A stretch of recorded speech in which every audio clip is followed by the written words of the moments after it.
You have a salary, a fixed salary credited on the first of every month. You have a LinkedIn profile that says senior manager. You have a car loan, an EMI for a flat you don't love but can't let go of, a mother whose diabetes medication you pay for, a kid whose school fees go up every April. You are not in prison. But tell me, when was the last time you said no to your boss?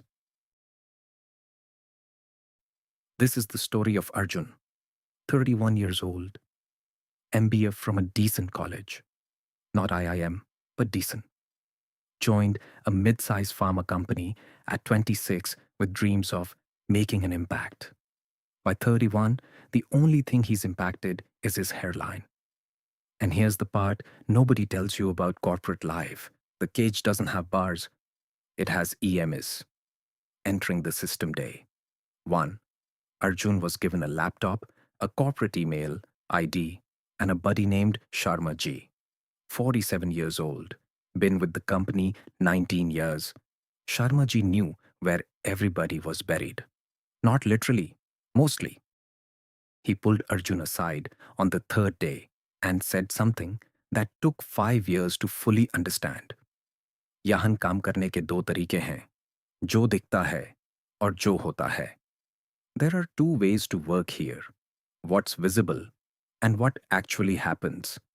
The visible way, targets, appraisals, KPIs, town halls, where the CEO talks about our people being our biggest asset while approving a hiring freeze. The actual way. Arjun learned fast. The real currency wasn't performance. It was proximity. Who you sat next to, who you had lunch with, whose presentation you helped polish at 11 p.m., whose mistake you quietly covered. The company had an official org chart. And then there was the real org chart. Invisible, unspoken, more powerful than anything in the employee handbook. Arjun studied it the way a chess player studies a board. By year 2, Arjun had identified the 3 people who actually ran the company. Not the MD, not the VP of sales. Meenakshi Ma'am, executive assistant to the MD. She decided who got FaceTime and who got a he's in a meeting. If Meenakshi liked you, you existed. If she didn't, your emails went into the void. Raghav, head of a IT infrastructure. No title sounds less important. Every title sounds less important until the servers go down on quarter closing day, and only Raghav knows the override password. And Desai, finance, old school, knew where every vendor discount was hidden, every budget reallocation that could fund your project without going through a committee. Desai was the underground economy of this office. Arjun didn't schmooze them. He made himself useful to them. He helped Meenakshi set up her nephew's internship interview. He ran a training session for Raghav's team for free, off the books. He found Desai a vendor who could deliver at 22% less cost and quietly let Desai take the credit.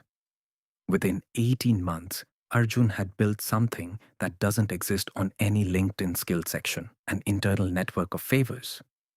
Just like the plaza, just like the block leader. Different building, same rules. What the salary statement didn't show. The Sunday evenings that started tasting like Monday morning dread. Around 6 p.m., chest slightly tight, phone notifications already starting. The WhatsApp group called Leadership Team that pinged at midnight like it owned him. Because it did. His wife Priya, she stopped asking, "How was your day?" Not because she didn't care. Because she already knew the answer was a version of, "Fine, exhausted, let's not talk about it." His daughter's dance recital. First one, age 7. He watched the first 4 minutes on a Teams call from the office parking lot. Muted himself when she looked for him in the audience. He told himself, "एक बार promotion हो जाए, फिर balance हो जाएगा. Once I get the promotion, then I'll find balance." He got the promotion. The WhatsApp group notifications doubled. Here's what they don't tell you about moving up in a system like this. Every level unlocks a new cage. Senior associate is a cage. Manager is a shinier cage. Senior manager is the same cage with a window view and better AC. The bars are just further apart. You still can't leave. Year 5. The company got acquired. New parent company, different culture. Consultants walking the halls with laptops and clipboards, mapping processes, which everyone understood was corporate language for. We're deciding who stays. Arjun watched colleagues he'd known for years get restructured. Euphemism of the decade. A 45-minute call, an HR email, a month severance, and LinkedIn post about exciting new chapters.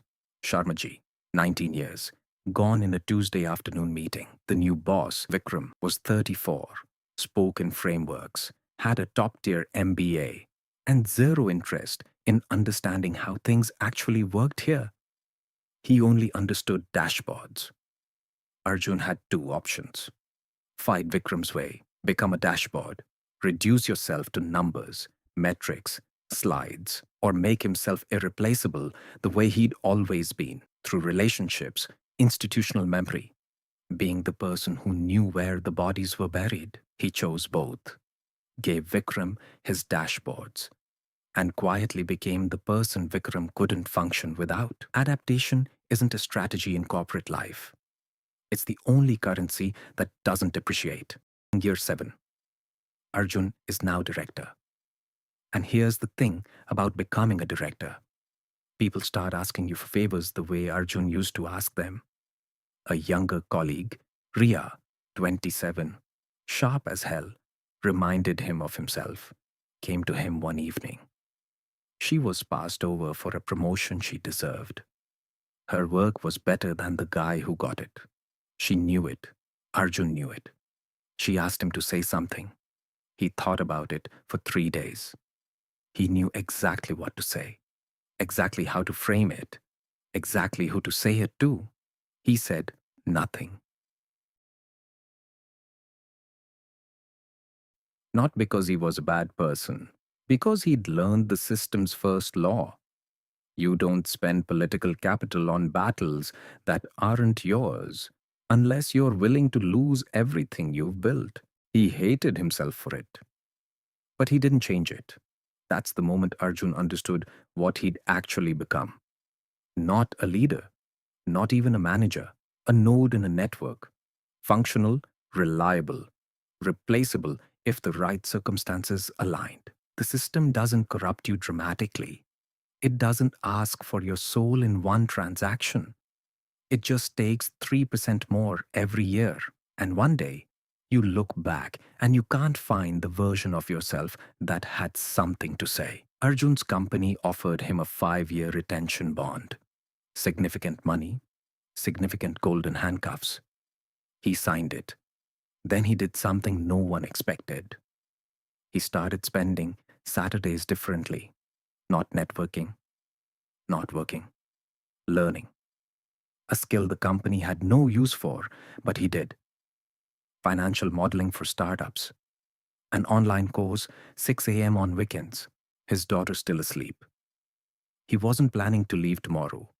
Maybe not for 2 years.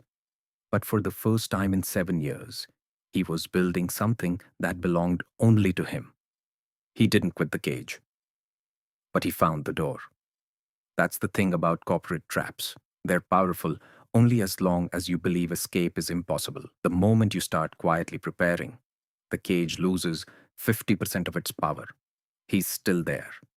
Director, good salary, EM is being paid, mother's medication handled. But his eyes are different now. He told me, I was trapped only as long as I believed there was no way out. The day I started looking for a path, that was the first day I was actually free. Arjun story isn't special. It's yours. It's your colleagues. It's your father's. The question isn't whether you're in a cage. The question is, are you just surviving in it or quietly finding the door? If this hit different, save this video. come back to it on a bad Sunday evening and drop in the comments what's your golden handcuff. The EMI, the designation, the fear,